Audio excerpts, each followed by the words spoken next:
దేశ రాష్ట్ర పరిస్థితులను దృష్టిలో పెట్టుకొని ప్రార్థన చేస్తూ ఉండండి. ప్రార్థన మానొద్దు. మరి సమాజంలో జరుగుతున్నటువంటి సేవలన్నిటిలోనికి దైవ సేవ గొప్పది.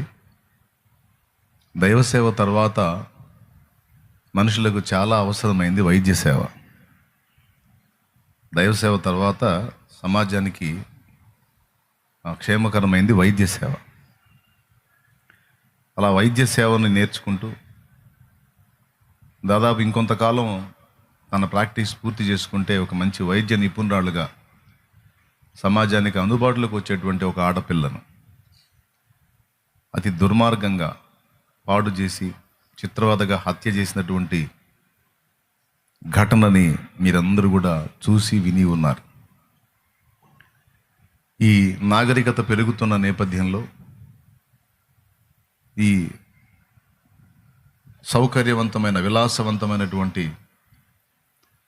అనుభవాలకు ప్రజలు వెళ్ళే కొద్దీ వస్తువులు కూడా ప్రజలకు అందుబాటులోకి వచ్చే కొద్దీ మనుషులు పశువుల్లా రాక్షసుల్లా మారిపోతూ ఉన్నారు. వయసుతో తారతమ్యం లేకుండా పసిపిల్లలను చూడట్లేదు, పెద్దవాళ్ళని చూడట్లేదు, యవన బిడ్డలను చూడట్లేదు. మరి దారుణంగా హాస్పిటల్లోకి వెళ్ళి హాస్పిటల్లో ఉన్న దీనురాల్ని అంత దుర్మార్గం చేసి చంపారు. మన కుటుంబాల్లో ఆడపిల్లలు ఉన్నారు. ఆ ప్లేస్లో మన ఆడపిల్లను ఊహించుకుంటే మనకి అన్నం పట్టదు, నిద్ర పట్టదు. ఆ ప్లేస్లో మన ఆడపిల్లను మనం ఊహించుకుంటే గుండె పగిలిపోయింది. అంత దుర్మార్గం చేశారు దుర్మార్గులు. నేను ఒక్కడనే అంటాడు, వాడు ఒకడు కాదు, అనేక మంది కలిసి ఆ బిడ్డను అంత దుర్మార్గం చేశారు. సౌండ్ రాకుండా గొంతు ఒత్తితే ఇక్కడ ఉన్నటువంటి థైరాయిడ్ గ్రంథులు ఉంటాయి, ఆ థైరాయిడ్ గ్రంథులు పగిలిపోయినాయి అంట. ఈ గొంతుక విరిగిపోయింది. దెయ్యాలు కూడా అంత కిరాతకం చేయవేమన్నంత వికృతంగా చేశారు వాళ్ళు దుర్మార్గులు. ఒకటి చిక్కాడు, ఆ చిక్కినోడి ఫోన్ సెర్చ్ చేస్తే అన్ని అశ్లీల చిత్రాలే. అవి చూసి వాడు సైకోగా మారాడు అనమాట. అంత దుర్మార్గం చేశాడు వాడు. దీనికోసం చట్టాలు చేసినాయి ప్రభుత్వాలు. దిశ చట్టమని, నిర్భయ చట్టమని రకరకాల చట్టాలు తీసుకొచ్చినాయి. కానీ మార్పు రావట్లేదు. దీని గురించి మనం ప్రార్థన చేద్దాం. దీనికి ఒక ముగింపును దేవుడు తీసుకొని రావాలి. దుర్మార్గాలకి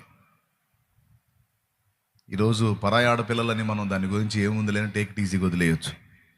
మన ఆడపిల్లలు అయితే భారం ఉంటుంది కదా మనకి. దానికోసం మనం ప్రార్థన చేయాలి. ఇది మన బాధ్యత. అన్నిటికంటే ముఖ్యముగా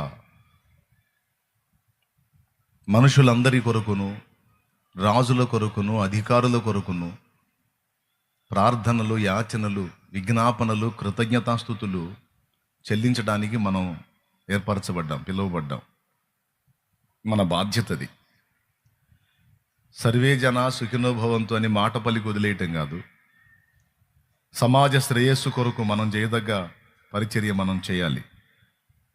మనం ప్రార్థించడమే కాదు, మన గళం కూడా ఉండాలి ఇట్లాంటి దుర్మార్గాలకు వ్యతిరేకంగా.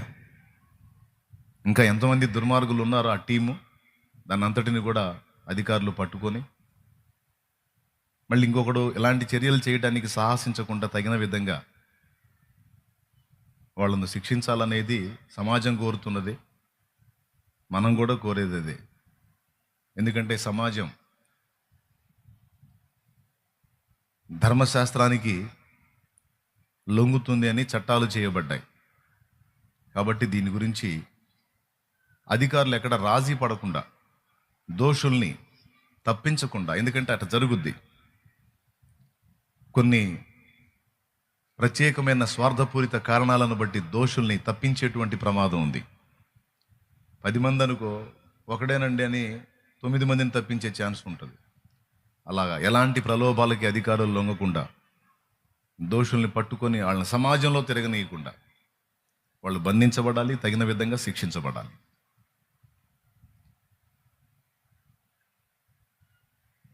సమాజంలో దేవుడు ఒక చైతన్యం తీసుకొని రావాలి, ప్రజల్లో మార్పు తీసుకొని రావాలి. ఈరోజు దేవుని సువార్త వ్యాప్తి వల్ల ఎంతోమంది దుర్మార్గులు మారిపోయారు. కాబట్టి ఒక పక్క ప్రార్థన చేయటమే కాకుండా దేవుని శుభవార్తని నలుగురికి పంచటంలో మనకు దొరికిన పుస్తకం కావచ్చు, లేదా మనకు తెలిసిన 4 మాటలు కావచ్చు, లేదా ఒక కరపత్రం కావచ్చు, మనకున్న అవకాశాన్ని, సౌకర్యాన్ని వినియోగించుకొని యూట్యూబ్లో ఒక మెసేజ్ పెట్టడం ద్వారా కావచ్చు, ఒక వాక్యం మాట్లాడి అందులో ఉంచడం ద్వారా కావచ్చు, అది ఎవరికో ఒకళ్ళకి, ఒక దుర్మార్గుడికి అంది వాడు మారితే వాడి వల్ల అన్యాయం అయిపోయి కొన్ని జీవితాలు ఆగిపోతాయి, కాపాడబడతాయి.